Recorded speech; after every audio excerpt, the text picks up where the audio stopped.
Graça e paz. Vamos então estar movimentando este canal no YouTube, como eu disse no vídeo anterior, gravando um vídeo a cada semana sobre as cartas que encontra-se no livro de Apocalipse. Então são 7 cartas para 7 igrejas e nós vamos estar postando um vídeo por semana e cada vídeo contendo uma carta, ok? Hoje é a segunda carta, o segundo vídeo. Se você não viu a primeira carta, não viu o primeiro vídeo, volte, veja o primeiro vídeo, você vai crescer muito, mas não depende de ver o primeiro vídeo para assistir este agora. Não tem ali uma correlação tão grande que você perca algum conteúdo. Então assista o vídeo, depois você volte e confira como é que foi a primeira carta, carta a Éfeso. Hoje nós falaremos então da carta que é direcionada à igreja que está em Esmirna. Esta carta ela encontra-se em Apocalipse, Apocalipse capítulo 2, do versículo 8 ao 11. É uma carta curta, uma carta de apenas 3 versículos, mas é uma carta rica e podemos aprender com ela. Esmirna é considerada a cidade mais bela da Ásia Menor. O nome Esmirna vem de mirra e significa cheiro suave. Das 7 cidades mencionadas nas cartas, essa é a única que existe até hoje. É a cidade de Izmir, na Turquia. Lembrando então que Ásia Menor não estamos, quando nos referimos à Ásia Menor, não estamos nos referindo ao continente asiático, mas sim a uma pequena localidade. Essa cidade encontra-se hoje na Turquia. É a terceira maior cidade do país e está a 70 quilômetros de Éfeso e a 100 quilômetros de Pérgamo.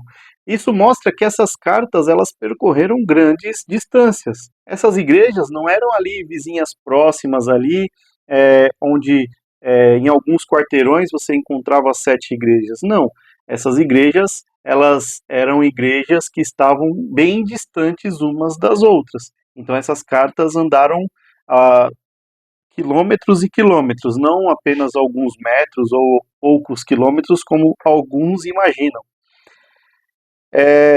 Então, só esse é um bem pequeno panorama da cidade. Ela existe até hoje, é uma cidade considerada a mais bela da Ásia Menor. Então, temos esse pequeno panorama para entrarmos agora na carta.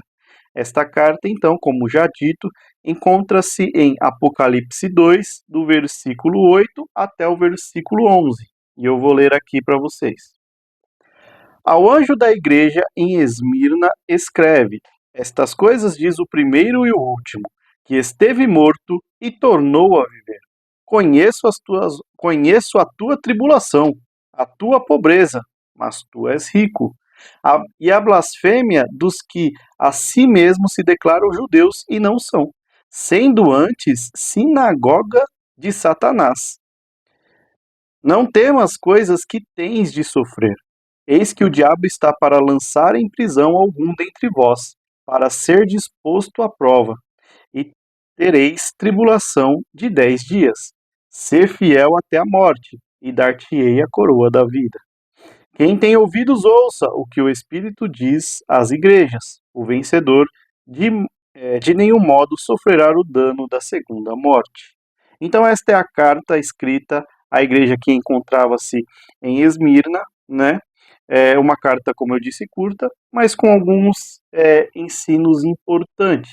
Vamos então destrinchar aqui esta carta, versículo a versículo, e ver o que nós podemos tirar de ensinamento então. Versículo 8. Ao anjo da igreja em Esmirna escreve.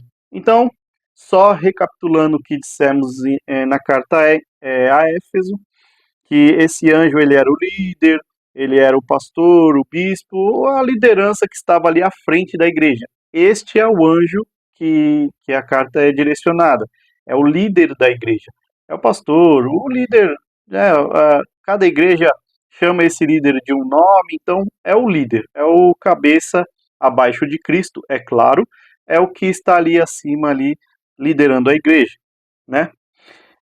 Então ele repete isso, né? O anjo da igreja ele repete isso em todas as cartas. Um dos pastores, um dos líderes que passaram por esta igreja de Esmirna é o famoso Policarpo, que foi discípulo de João. Ele foi martirizado, Policarpo foi martirizado no ano de 155 depois de Cristo. Então, né, ao anjo da igreja escreve, já sabemos que se trata do líder da igreja. Eu vou estar sempre em todas as cartas lembrando isso para quem não pegou, quem não assistiu, para estar lembrando, tá bom? Estas coisas diz o primeiro e o último. Jesus se declara nesta carta como sendo o primeiro e o último. Temos então mais uma prova de que Jesus é Deus, assim como o Pai, né? Então, cremos na Trindade e aqui Jesus se declarando como o primeiro e o último é uma das provas. Mas por que, você pode perguntar? Bom, em Isaías 44, versículo 6, o próprio Pai, que nós conhecemos, né, a primeira pessoa da Trindade, também se apresenta como sendo o primeiro e o último. E eu vou ler aqui para vocês, em Isaías 44, 6. Diz assim: Assim diz o Senhor, Rei de Israel, seu Redentor, o Senhor dos exércitos. Eu sou o primeiro e o último, e além de mim não há outro Deus. Bom, então, se o Pai se declara o primeiro e o último, e o Filho se declara como o primeiro e o último, quantos primeiros e últimos existem, não é mesmo? Existe apenas um primeiro e apenas um último. Sendo assim, o Pai e o Filho são Deus. Ou nós vamos ter que admitir que algum dos dois mentiu nessa apresentação. E isso é absolutamente é, inaceitável. Não, nem Jesus, nem o Pai mentiram. Eles não mentem, eles não pecam, eles não têm olhos para verem o mal. Então, se os dois não mentiram, então os dois são o primeiro e o último, sendo Deus. Então, Deus é o primeiro e o último, tá certo? E assim, Deus, formado pela Trindade, né, o Pai, o Filho e o Espírito Santo, né, a saber, são essas as pessoas da Trindade, e sendo então trino, esse Deus, Jesus o Filho, Jesus, o Pai sendo Deus e o Espírito Santo sendo Deus, então esses três são o primeiro e o último Deus, ok? Então aqui mais só um detalhe para entendermos e nos aprofundarmos mais. É bom que estudemos também um pouco da Trindade, um pouco dos conceitos teológicos que vêm se desenvolvendo ao longo da história. Continuando. Que esteve morto e tornou a viver. Bom, Esmirna foi destruída e reconstruída, né? Então, Jesus, de forma didática, ele usa este fato, esta marca na história de Esmirna, para se apresentar e criar ali um laço, uma conexão com Esmirna. Então, Esmirna olha, Jesus falando, aquele que foi morto e tornou a viver, olha e fala, nossa, a nossa cidade também um dia foi destruída e foi reconstruída em seguida. Então, vemos que Jesus ele usa essas coisas, essa historicidade da cidade para didaticamente se apresentar e relatar ali, escrever a sua carta, né? Também, essa menção também vai falar com o povo de Esmirna sobre Dioniso, que era um deus, né, um deus falso, um falso deus. Dionísio é um falso deus que dizia ter ressuscitado. Bom, muitos ressuscitaram, e a Bíblia cita alguns que ressuscitaram, ao exemplo de Lázaro, né? Também a menina, né, que Jesus, a filha de Jairo, né, que Jesus fala, Talita cumi, etc. Então, algumas pessoas ressuscitaram e estão relatadas na Bíblia. Agora, o primogênito, o Jesus, ressuscitou para nunca mais morrer. Os outros ressuscitaram, né? Não sei se é o caso de Dioniso, pode ser, não sei se é, mas com certeza se ele existiu, se era um ser humano e etc., se ele existiu, ressuscitou, ele voltou a morrer. Agora, Jesus é o único que ressuscitou e nunca mais morreu. Ele é o primogênito, então. Ele ressuscitou e nós ressuscitaremos como ele para não mais morrermos. Jesus teve um corpo glorificado. Foi o primeiro a ter um corpo glorificado, um corpo incorruptível, um corpo sem máculas, né? Então, aqui Jesus mostrando para esse povo quem realmente ressuscitou, quem ressuscitou para nunca mais morrer, ok? Versículo 9, então, vamos seguindo aqui. Conheço a tua tribulação. Voltando, Deus conhece, meu irmão. Deus conhece os seus problemas. Deus conhece tudo aquilo que você passa. Muitas vezes você sofre, fica em silêncio e guarda isso e fica remoendo e fica revivendo isso e não quer compartilhar com ninguém, não quer falar com ninguém. Mas veja, Deus sabe. Deus sabe do seu sofrimento. Deus sabe do que você tem passado. Deus sabe. Não adianta tentar esconder. De Deus nada se esconde. Então, Deus sabe do seu sofrimento. Ainda que você de repente tenha tentado contar para alguém e essa pessoa não se importou ou ela fez pouco caso disso, Deus sabe o quanto dói e Deus sabe onde dói. Deus te conhece. Deus te conhece. Antes mesmo de você nascer, Deus já te conhecia. Então, Deus sabe qual é a sua dor. Deus sabe onde tem doído. Deus sabe, entregue as suas lágrimas a Ele e Ele com certeza enxugará. Ele é o consolo, não é? Ele nos consola. E Jesus está falando isto porque relatos históricos dizem que em um determinado episódio, né, da perseguição, em, de apenas em uma vez, de uma vez, cerca de 2.000 cristãos foram lançados do Monte Pargos. Então, era uma perseguição muito forte, era uma perseguição muito pesada. Então, de uma só vez, cerca de 2.000 cristãos foram lançados do Monte Pargos, né, nessa cidade de Esmirna. Então, Deus conhece, meu irmão. Deus conhece. Qual que é o seu sofrimento? Por que você chora? O que te abateu? Deus sabe, não é? Ninguém vai entender o quanto isso dói. Ninguém é capaz de entender a sua dor. Mas Deus conhece, Deus sabe e Deus quem vai te consolar. Amém? Seguindo. A tua pobreza, mas tu és rico, é o oposto do que Deus diz a Laodiceia. Deus então está mostrando e falando com esta igreja, dizendo assim: olha, o mundo, o ser humano, o olho humano te enxerga como uma igreja pobre. E eu aqui, tá, imaginando, eu pensando, né, uma inferência minha, eu acredito que era uma igreja pobre porque sofria muita perseguição. Então imagina uma perseguição forte, uma perseguição pesada, cristãos sendo mortos, pessoas sofrendo, então pessoas abandonando a fé. Então eu imagino que tudo isso tenha levado como consequência a pobreza dessa igreja. Mas o que Jesus está dizendo é: olha, vocês são pobres para os homens, mas para mim vocês são ricas. E eu gosto sempre de traçar esse paralelo e sempre me questiono quantas igrejas hoje em dia não são extremamente ricas, mas são pobres ao mesmo tempo. São pobres para Deus, que é quem importa no final, não é mesmo?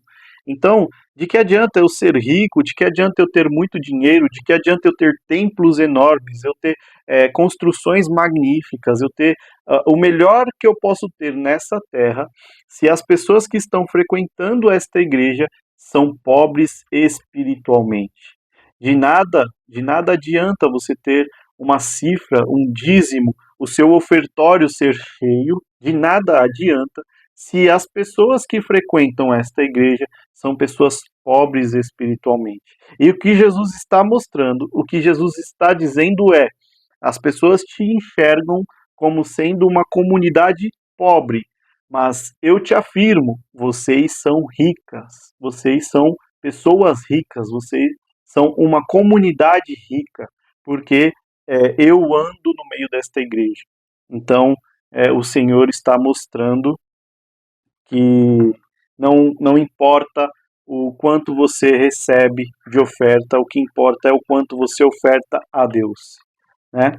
Então, aqui é Jesus fazendo este contraponto, né, entre o que é ser pobre e o que é ser rico, que os homens enxergavam o que é pobreza, Jesus estava enxergando como riqueza. Dos que, seguindo, né, dos que a si mesmos se declaram judeus e não são, sendo antes sinagogas de Satanás. Falsos judeus delatavam as igrejas em troca de privilégios. Esses judeus então se infiltravam nas igrejas, passavam-se por membros dessas igrejas, ficavam um tempo ali e conseguiam delatar esses cristãos para o império. Os judeus tinham um acordo com o Império Romano em que eles não eram obrigados a adorar o imperador. Mas aí, quando surgiu o cristianismo, os judeus ficaram com medo disso ser revogado e passaram a, entre aspas, trabalhar para Roma, de certa forma, né? Então eles iam e delatavam os cristãos, entregavam os cristãos aos romanos. E aí os romanos iam, prendiam e chegava até mesmo a matar esses cristãos, né? Então, por isso que Jesus aqui aponta que antes era uma sinagoga de Satanás, né? Só por isso mesmo. Versículo 10. Não temas as coisas que tens de sofrer. Jesus já adianta aqui então que essa igreja ia sofrer. Jesus adianta, né, que essa igreja iria sofrer e já traz um consolo, já traz então uma palavra de consolo. Eis que o diabo está para lançar em prisão alguns dentre vós, para ser dispostos à prova. E aqui neste versículo se enterra então a, aquele falso evangelho do cristão que não sofre. Aqui cai por terra, se desconstrói por completo este falso evangelho do cristão que a vida é tudo bem, do cristão que a vida é tudo tranquilo, do cristão que não adoece, do cristão que não perde um parente querido, do cristão que não sofre, do cristão que só tem bênçãos, do cristão que só ganha coisas de Deus. Aqui cai por terra todo o evangelho que se trata disso. Porque Jesus está adiantando esta igreja que eles têm que sofrer por algumas coisas, alguns problemas, eles vão passar por algumas coisas. Jesus está adiantando que o diabo vai lançar pessoas na prisão, vão ser postos à prova, e ele fala, não tema, não tema. Ele não fala assim, vocês não vão passar por isso, só quem não tiver fé vai passar por isso, só quem não amar a Deus vai passar por isso. Negativo. Os cristãos iriam passar por isso, o diabo iria lançar cristãos nas prisões. Então, aqui cai por terra essa ideia de que cristão não pega Covid, cristão não adoece, cristão não pega dengue, cristão não falece, cristão não perde ente querido. Aqui se encerra tudo isso. O cristão sofre como um ser humano comum.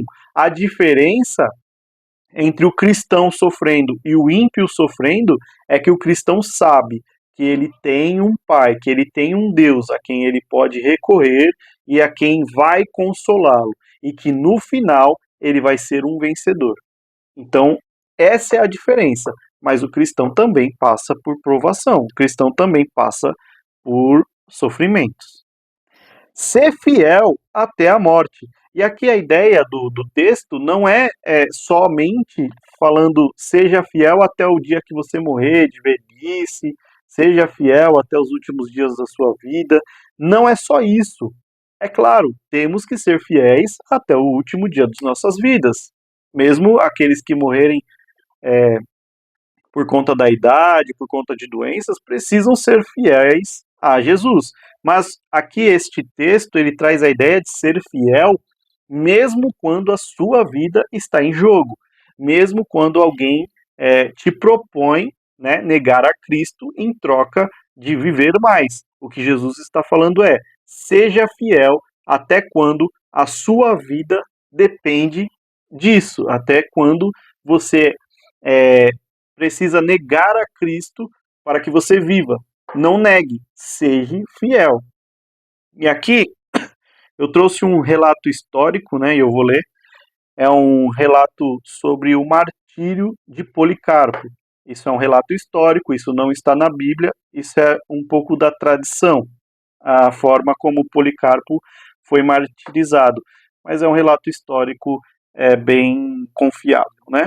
Então eu vou ler aqui. Após orar, Policarpo foi trazido ao estádio. Então veja, é um estádio, né? É algo grande aqui, algo para todo mundo ver.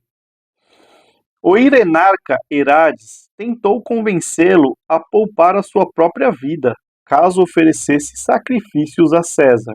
Policarpo se recusou. Quando ele foi apresentado à multidão, Quando ele foi apresentado, a multidão se pôs em alvoroço. O procônsul perguntou: "O senhor é Policarpo?" Ao ouvir a resposta afirmativa, o procônsul tentou persuadi-lo a renegar a Cristo. Respeite a sua idade avançada. Jure pelo gênio de César. Diga: fora os ateus. Policarpo, porém, fitando toda a multidão com um semblante carregado e acenando com a mão para todos, disse: fora os ateus. Em seguida, o procônsul insistiu que dissesse: jure, e eu o porei em liberdade. Condene a Cristo. Policarpo respondeu: por 86 anos eu servi e ele nunca me fez uma ofensa alguma. Como então eu posso blasfemar contra o meu rei e o meu salvador? O procônsul disse. O procônsul disse então a Policarpo: tenho feras ao meu dispor, e a elas vou atirá-lo, a menos que se arrependa. Policarpo, contudo, respondeu: chame-as então, pois nós não estamos acostumados a nos arrepender do que é bom para adotar o que é mal, e eu aceito abandonar o que é mal pelo que é justo. Novamente o procônsul lhe disse: se não se arrepender, eu farei que seja consumido pelo fogo, já que percebo que menosprezas as feras. Policarpo respondeu: o senhor me ameaça com fogo que queima por horas e depois morre. O Senhor desconhece o fogo que o Senhor desconhece o fogo do futuro juízo e o castigo eterno reservado para os ímpios. Mas por que demora? Faça o que o Senhor quiser. O oficial encarregado de cuidar das feras informou que não sobravam mais leões para soltar. Ficou então decidido que Policarpo seria queimado vivo. Os espectadores, enlouquecidos, foram correndo providenciar a lenha para a fogueira. Policarpo não foi pregado, apenas amarrado. Então aqui temos um mártir recusando, né, negar a Cristo em troca da sua vida. Continuando. E dar-te-ei a coroa da vida. Esmirna era chamada de coroa da Ásia Menor. Essa também era uma referência à coroa de louros dada aos atletas. A recompensa pelo bom desempenho. A recompensa mais bela também será nos dada. Então aqui é um texto dizendo que a coroa da vida ali representa, né, a coroa dada aos atletas, a coroa para aqueles que tiveram um ótimo desempenho, o vencedor, né, então recebia a coroa, né, de louros, essa é uma referência, e também porque a Esmirna era chamada de a coroa da asa menor, tamanha sua beleza. Então temos aqui novamente Jesus didaticamente usando das referências que o povo certamente iria compreender para explicar o que aconteceria àquele que vencer. Então aquele que vencer receberá a coroa da vida.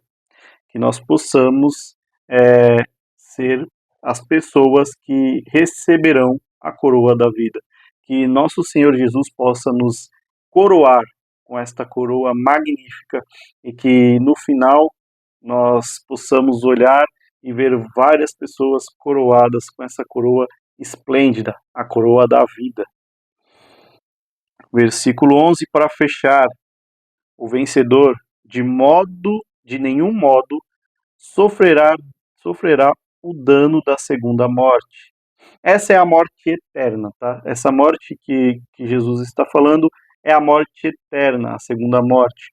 Nós temos a morte física, que é a morte do corpo, aquela que todos passaremos, a não ser que Jesus volte e arrebate antes da morte, mas a morte física é essa do corpo. A morte espiritual é aquela morte que nos separa de Deus. Então, antes de aceitarmos a Cristo, estávamos todos mortos pelo pecado, separados de Deus. E temos a morte eterna. É aquela morte que nos separa de Deus eternamente. É aquela morte para aquele que não aceitou a Cristo, aquele que não entregou a sua vida a Cristo como Senhor e Salvador. Essa é a morte eterna. Então, ao vencedor, de nenhum modo sofrerá o dano da segunda morte. Que nós possamos ter vida em abundância, vida em Cristo, vida eterna. Que nós possamos ser os vencedores coroados no dia do juízo final. Amém? Esta é a carta a Esmirna. Este é o vídeo, espero que tenha gostado. Curta se gostou, compartilhe se gostou, é muito importante para o crescimento do canal. Eu espero que todos, que tenha sido edificante para todos. Eu espero que vocês cresçam com essas cartas e eu gostaria de pedir que nos comentários deixasse sua opinião, deixasse ideias para o canal evoluir, deixasse suas impressões, o que tem achado desses vídeos e vai ser muito bom ler o feedback de vocês, tá bom? Então, esperem até a próxima semana, e na próxima semana nós falaremos da terceira carta no livro de Apocalipse. Te vejo lá, curta, compartilha e comente, por favor. Graça e paz.